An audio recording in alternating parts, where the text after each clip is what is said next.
I'm saying noodle. Doctors diagnosed Noah Kennedy with autism 3 years ago. Back then, he refused to socialize with others. He kept repeating certain actions. Job saying nap, tin.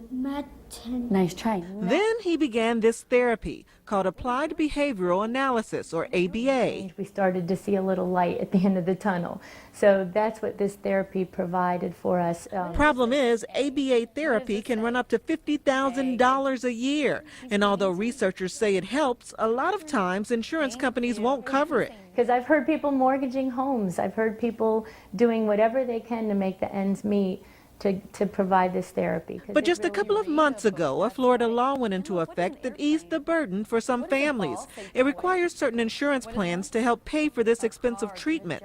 Florida is one of 14 states to provide the coverage. 2 families facing autism. Now the group Autism Speaks is showcasing the state law as a way to push a national campaign. All children who need medical care deserve the same coverage. It's time Congress ended health insurance discrimination. The national group Autism Speaks wants to see federal legislation that overrides every state and requires every insurer to cover ABA therapy.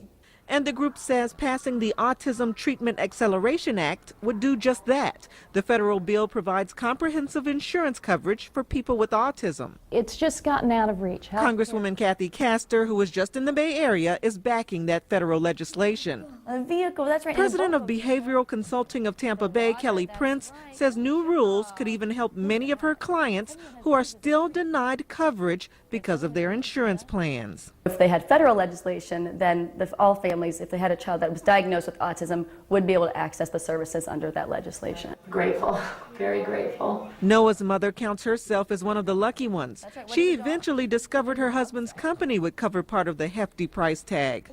Walk, good. And she's hoping Noah's improvements can be an example for congressional leaders, showing how important this therapy can be for America's families. For Political Connections, I'm Dahlia Dangerfield, Bay News 9.